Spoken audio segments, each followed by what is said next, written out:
Veronica was very much interested in learning Kalari, the ancient martial art of Kerala. But she wasn't given a chance. The master said that the art is taught only to a certain group of people coming from a particular caste, background, and religion. It wasn't meant for someone like her, who was from a different religion, caste, and background. She was rejected right away.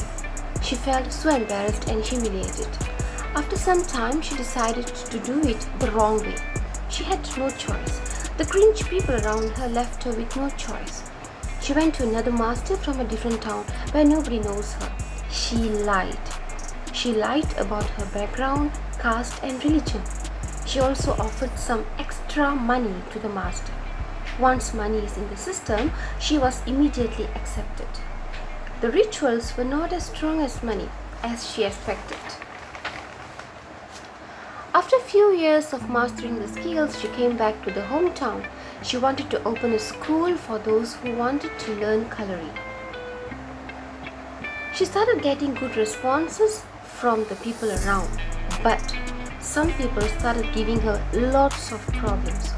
Obviously, it was the master of the school that she was rejected before, and also some of his followers. Some students of him were against her as well. They just wouldn't learn and wouldn't leave her at peace.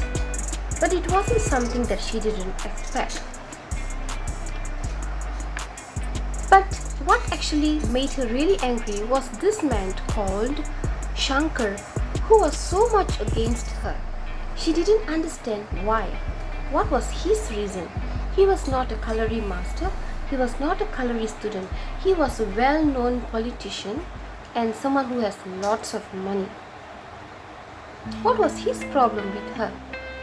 Then she got to know through some people that he is the uncle of one of the best students there, and he wouldn't want the school of Veronica to outstand the school where the niece was studying. She felt really bad. He felt totally insecure about Veronica.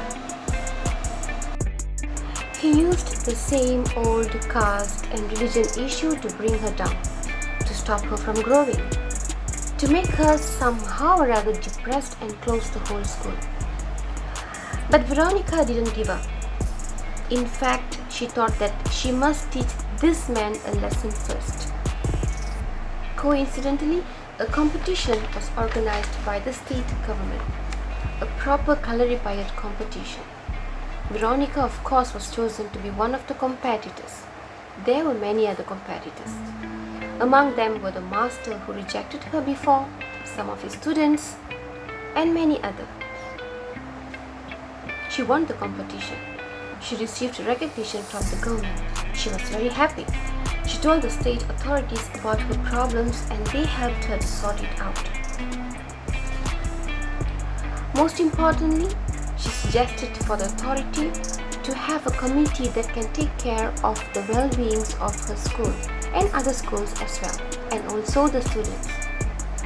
She suggested Mr. Shankar to be the head of the committee since he was politically strong and a well-known man in the town. He was a philanthropist in that town as well. Agreeing with the suggestion, a meeting was held and Mr. Shankar was chosen as the president of the committee. He has to ensure that no partiality is shown to the schools and also the students in terms of caste, status or religion. He also needed to ensure that no disturbance is caused to all the schools. He had no choice but to accept the offer. Otherwise, it will just be too obvious for him. Schoolmasters were given the right to voice out if they notice any lacks in the functions of this community. Veronica went home happy.